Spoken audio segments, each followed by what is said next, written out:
And we're live. Yes, indeed, we are in fact live. Welcome everyone to the OB show. How are y'all doing tonight? My name is in fact Ian O'Brien. It's good to be here with you all. Well, as I say, William Ian O'Brien. Once again, thank you all so much for tuning in over here. Those subscribers for my channel that I want to give a shout out to. 165 subscribers is crazy. I want to thank you all dearly. We got a couple of things going on over here in the news that I want to get into. In fact, remember the Daytona 500 just happened. That's big. We got some big things right now. The Trump shoes, that's going to be big as well.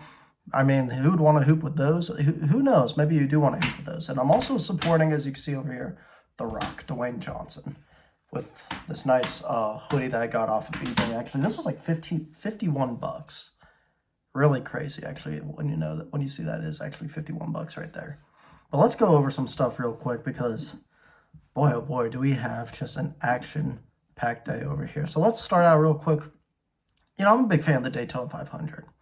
I'm a big NASCAR guy. I used to do my own blogs for NASCAR. I kind of stopped doing blogs because they just, in my opinion, got tedious. And, you have to be consistent with stuff. I just didn't feel like I was really consistent. But I'm a big fan of NASCAR. I've been a big fan since I was a little kid. Jeff Gordon was my favorite driver. Started watching around 2007-ish.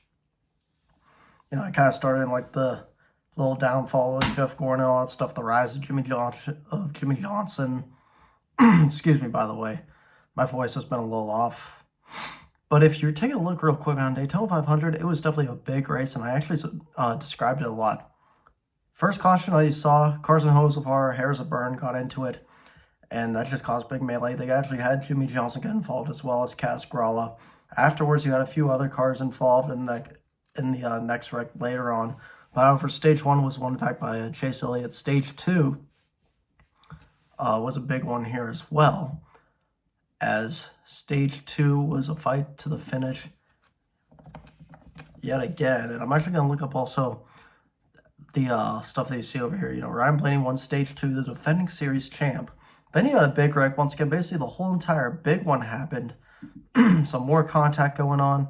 Crashes happened. And the next thing you know, the last lap, Ross Chastain spins out. William Byron gets the victory. William Byron. People thought that William Byron going in the NASCAR back in like 2018 was a bust. He was like 24th, I think, in standings or something like that. Only had like a couple top 10s, I think it was. But these last couple of seasons, it really started in 2019 when Jack Announce took over as his crew chief, a legendary crew chief. Then they won in 2020 and made it to the playoffs. Yeah, they won at Daytona. It was a win in your in situation, but they ended up doing that, which was really big, and they ended up getting that victory. And it's really big to see just the rise of someone like William Byron.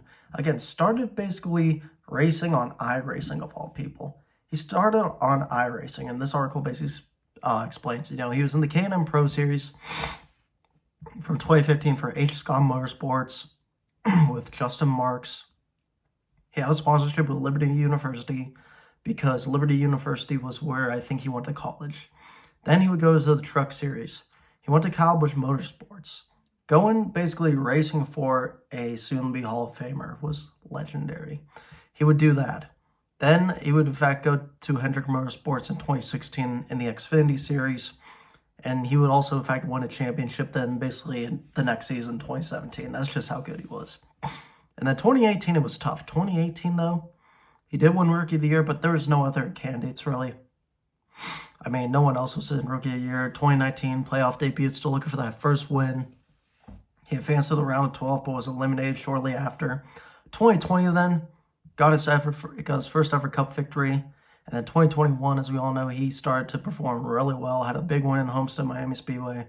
His third race of the season. It was actually his second career win. He would also, afterwards in 2022, start off really good too. He would grab a couple wins as well. Good number of wins during the season too. Had around 3 wins, I think it was. And then had a breakout season last year in 2023 where, honestly, I know Ryan Blaney won, but like if they went back to the old points format, he would have won because he is just so talented and everything. And then he would win the 2024 Daytona 500. The rise of him, again, this is someone over here who basically, in a way, got, hopefully the recording's going. Yeah, it's going. Just want to make sure that the audio part of the recording's going. But this is someone who, in fact, took over for someone like Casey Kane's old ride. Casey Kane in NASCAR, last couple seasons was mediocre at best. Missed the playoffs, I think, 1 year. Made it 1 year, but still winless. He only won the Brickyard because of a crash in an overtime rule. I mean, Casey Kane, like, he was a good driver for a little bit there, especially in the early 2000s, but and his first couple years at Hendrick. But after that, he was just basically in the mud, going out to lunch every week. You get someone like William Byron replacing him, because mind you, this 24 car, it's not even Jeff Gordon's 24. That is, in fact, on Chase Elliott's team. But they got him. They got a few other crew members, in fact, I think from Dale Jr.'s team or something like that. Next thing you know, this team has been remarkable.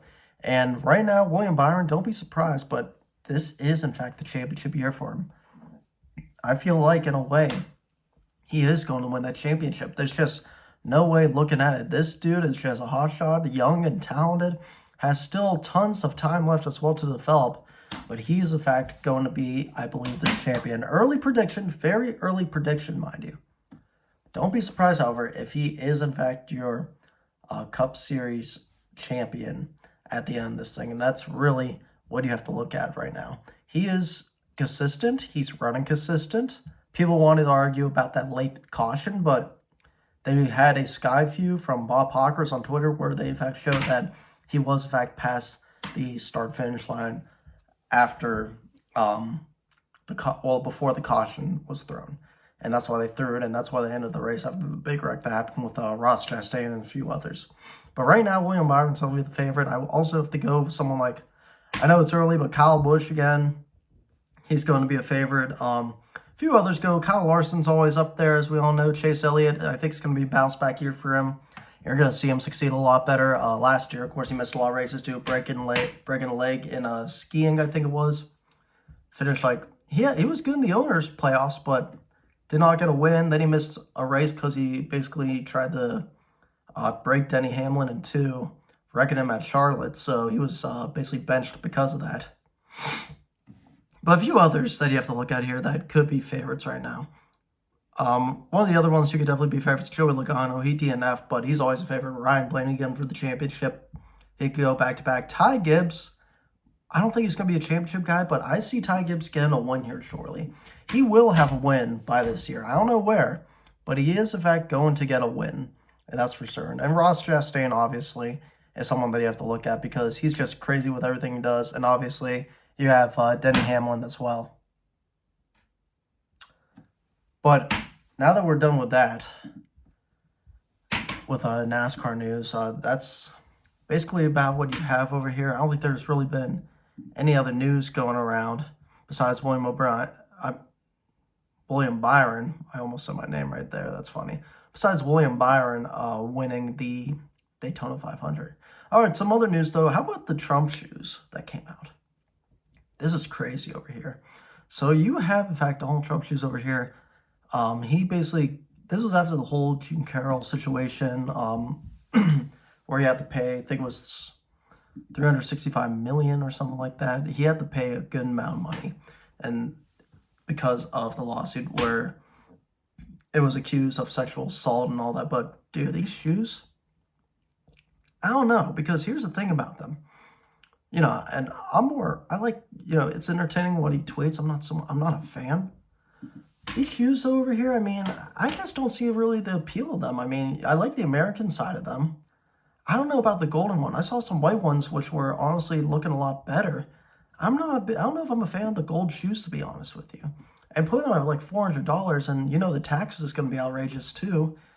It's just like, in my opinion, no. I don't see myself being big with that tax money. I don't see me paying ever for $400 shoes like this. I mean, I wouldn't even, like, Yeezys are cheaper than this. You could buy a pair of Yeezys right now for a cheap price. I mean, let's look real quick. I mean, even since they dropped Kanye, how much are some Yeezy shoes going for? Let's see. Okay, so you got some at $370. You got some cheaper than that. At $370, let's see, Yeezy shoes. How about some used ones? What do you think some used ones are going for? Let's see. You got used ones going for $125 too and stuff like that. You got the OG used ones. going for $125 still. They're still going for a price, but even these shoes aren't as much as like what Trump has with his shoes, for crying out loud. And let me just tell you right now, I would never hoop with those shoes, to be honest with you, because I think they would be uncomfortable hooping with. Imagine trying to hoop with those shoes, especially for how high they are and everything. I feel like it would be kind of uncomfortable too. I mean, but it might be an advantage. Who knows? You might blind your opponents because of all the gold. Maybe, you're outside shooting hoops and the sunlight just flashes around your shoes and it blinds your opponent. Easy 3-point shot for you, but like, I don't know about that, because it's just, I would want them a different color, like a white. I'm more of a person that likes white shoes, to be honest. I don't mind a pair of red shoes, or, I'm more like the type of white, gray, black shoes, the basic type right there, boots and stuff like that. But it's, at the same time, these shoes right now, I don't know.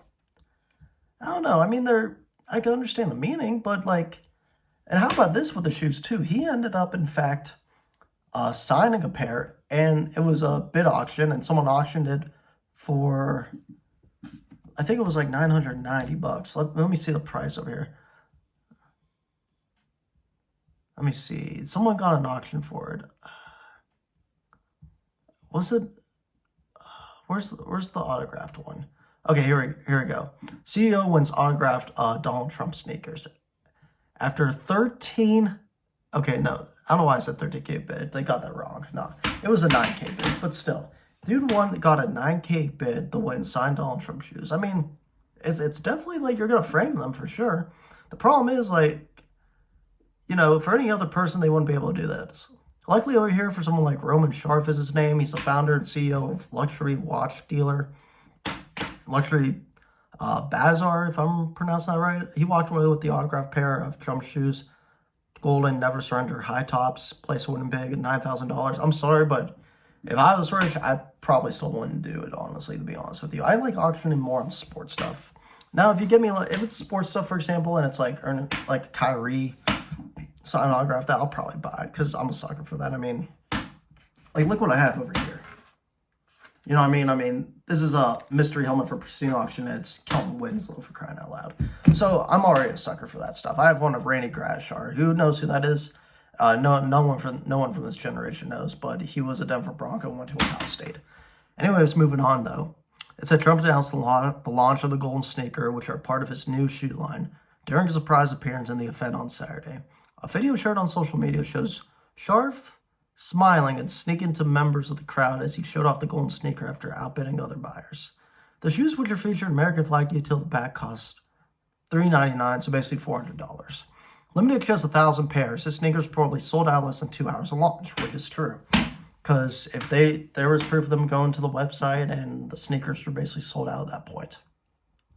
Afterwards, he later shared on social media that he plans to eventually pass the shoes down to his children, but for now it'll be displayed on his office. Also, that cracking noise, by the way, is this chair. I need to get a new chair for up here. This chair is soon to be breaking.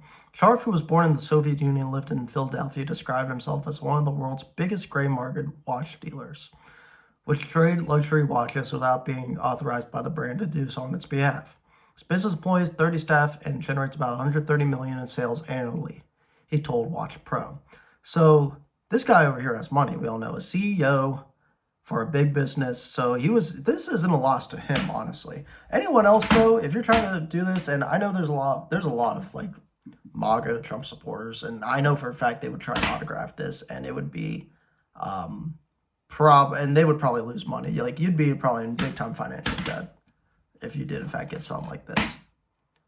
But yeah, that's pretty much with that right there. So that story's out of the way. How about some other things that have been going on? So I like talking some local sports over here as well.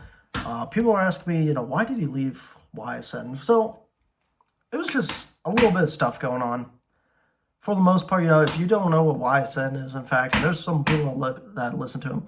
YSN Live, pretty much, they broadcast local sports, and they do a good job. A lot of the announcers do a really good job with the broadcast. Back, welcome. Sorry about that. Just want to make sure that we are, in fact, technically back, and yes, we are. So let's talk about this now real quick. So I was going on why I left YSN. So YSN, Your Sports Network, as we all know, is a company out of East Palestine, Ohio. that had to move due to the unfortunate train derailment. They moved to Columbiana, instead of Columbiana, Ohio. And pretty much, they have broadcasters in the local area for Youngstown. They go also to Akron-Hoban, Louisville, out as well to like Orange. So they've been getting even more, I don't want to say nationally, but more regionally compared to what they were before. But Wison's a really good network. It's good like for the broadcasters, especially when you're high school or college, try and get your feet warm for broadcasting and writing stories. It's really good. But I left because of it wasn't any disagreement. No, I just left because it was just tedious. Here's the thing, $15 a game ain't worth it. That's just how much it was right there. And I liked if the price was more up. And as for that, and it didn't happen, people were asking me, why did you quit? And pretty much that's the reason. And it's no harp on them. That's also what the boss said about it, but it is what it is. I'm not going to name drop or anything like that because I'm just not that person. But that's why I ended up, in fact, starting the podcast instead of just going with how staying with the network is and stuff like that. But, again, you have broadcasters there that do a really good job. And you got to give them a lot of credit for what they've been able to do during their time or their lives. And I give them also all the credit for what they've done for the network. I give credit to also a lot of the local networks. I'm going to probably have a guy on here soon. His name's Austin Maludik Live. I kind of want to get him on as well. Quinn Puchkar used to work for Wisen. Maybe we could get him on. He's also a coach. That would be really good for the podcast if we could get him on here too. But let's talk about another news over here real quick before we finish off the show. How about NCAA football, the return? The return of NCAA football is now called EA Sports College Football 25. So NCAA players can opt in to get paid for the first time ever going to College Football 25 or NCAA Football 25. I'm just going to call it NCAA Football 25. I know it's not called that anymore, but it's just easier. So according to Yahoo Sports, it's for the first time in more than a decade, EA Sports will be releasing college football video game, as we all know. While fans celebrate the arrival of EA Sports College Football 25 this summer, no group is rejoicing more than NCAA players. More than 11,000 college football players will have their first chance to opt and get paid for the use of their likeness on Thursday. Since EA Sports put out its last college football game, that would be the GOAT, NCAA 14 in my opinion. On July 9th, 2013, the company has come up with a new system to deal with name, image, and likeness now that players can compensate for their image rights. Sean O'Brien ended up going, in fact, saying, "We feel very proud that we'll be the largest program, likely the highest spending program." Vice President of Business Development told ESPN, "And really an inclusive opportunity with a equitable distribution of funds across the board." Or equitable, actually, when you think about it. So any player that opts in gets paid $600 and receives a copy of the game. Dude, that's crazy. So imagine if I didn't graduate, say, from high school 2017 when I played kicker and I decided to go walk on. Say I graduated maybe 2020 COVID. Dude, if I went to go walk on right now and get a NIL deal, bro, that would be sick. And I'd be getting paid $600 from this. That's awesome, though. So it says if the player maintains their opt-in throughout the duration of his career, then he will receive an annual check. The compensation was determined by looking at how other games on the market were negotiating. The money is guaranteed regardless of the game's success. Once again, a player will have the ability to opt into one annual version of the game and opt out of a later one. Transferring will have no impact on a player's ability to be in the game as long as he is on his new team's roster. Teams will have a maximum of 85 players per school. The scholarship limit of the school is at the top level of college football during the initial release. And also, the opportunities of payments, they said, don't stop there, because here's another one. The company is looking to pay athletes in both men's and women's sports to help promote the game. So, already someone like Livy Dunn, for example. She's not even starting gymnastics, but someone like that already gets paid for social media posts and TikTok. And we know why. we know the reason for it, and it's all about the simps right there that you see on TikTok. But this goes without mentioning the NIL opportunities that will splinter off from its creation of the game. So Notre Dame announced on Tuesday that it would participate. It ensured all 134 FBS programs would be in the game. No FCS schools will be featured. So, however, according to Daryl Holt, ESPN Senior Vice President, Holt will also receive a group general manager of the Timberland Studios and American Football, said EA Sports. Work with schools to get roster photos to create likeness. Which, I mean, it's kind of a bummer if you're not going to have the FCS schools. That was a big thing, that you were able to have the FCS schools and stuff like that. It was big during the games to have FCS schools. They stopped doing that during the 360 era, NCAA football 07, and they brought it back a little bit with the team builder that they made for NCAA football. I think it started with 10, 11, 12, 13, 14 then. I think it was 10 at least. It might have been later than that, but it started out with that stuff right there, and it was really good. Those games are all-time classics, mind you, especially NCAA football 14, one of the best games of all time. Now, do I think they're gonna bring the team builder back? I don't know. I don't think for this one. For 26, maybe. I don't see it happening though for 25. I think 25 they kind of just want to rebrand themselves. They want to make it better out to be just like what they were. They want to rebrand, get it through a test through, and just see how it goes. If I'm EA in this situation right now, you got to make this like the old NCAA games, especially with Timberland Studios being here.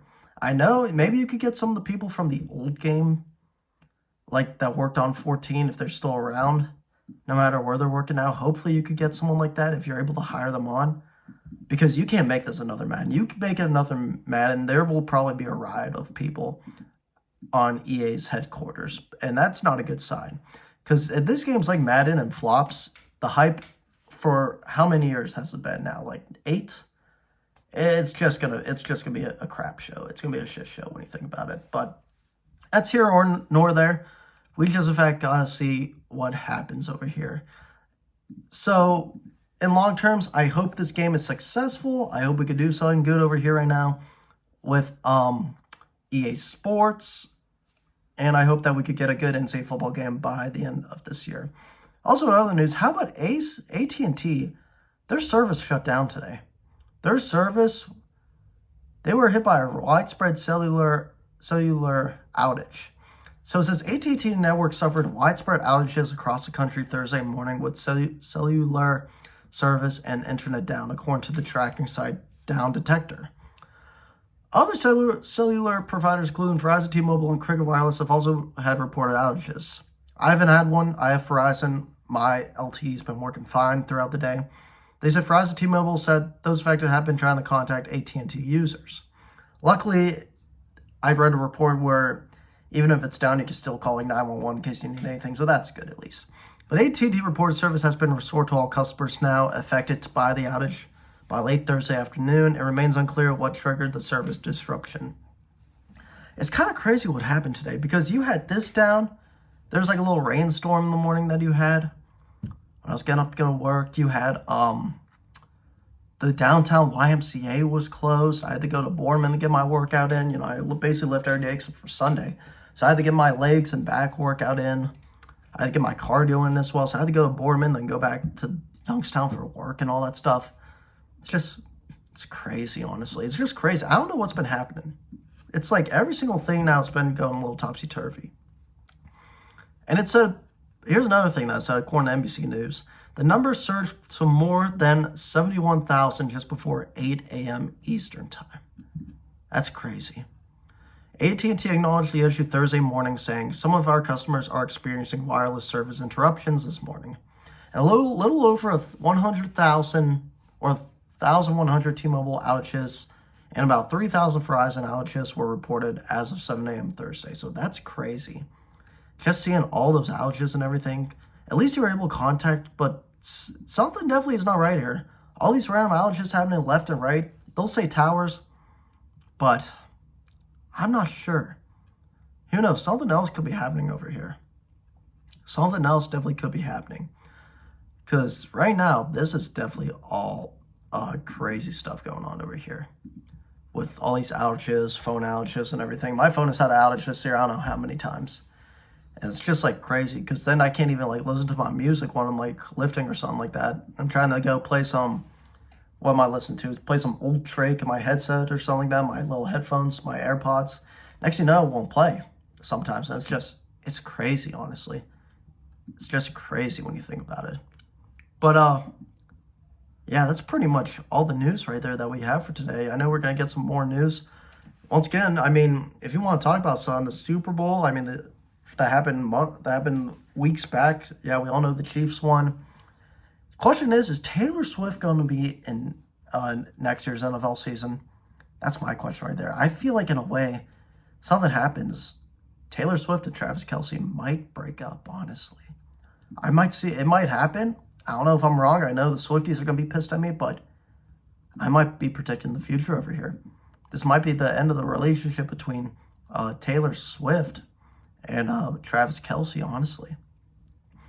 But I am glad for former YSU coach and former YSU and Carl Mooney player, local Valley member, Don DeLisio getting another Super Bowl ring. I mean, I got to congratulate him about that because it's awesome when you win the Super Bowl, hold up the Lombardi, and you got a Youngstown guy doing it. It's even better because we're the great city, and that's just how it is right there. You come back, you're holding up the Lombardi, you're telling your family about it. I mean, that's just an amazing feeling. So, in a way, I don't like Taylor Swift, but congrats once again to the Chiefs and Don DeLisio. I mean, that's just incredible. But I think that's about to end it right there. Yeah, that is going to end the first podcast episode, everyone. It's going to be longer next time. I will have more guests on next time throughout the episodes here as well. But I just wanted to go over it a little bit and everything that we have. But till then, I want to thank you guys so much once again on my channel for 165 subscribers. I'm going to have a second channel now for the OB show. But I want to thank you all once again here so much. And I will see you all next time, once again, here on the OB show.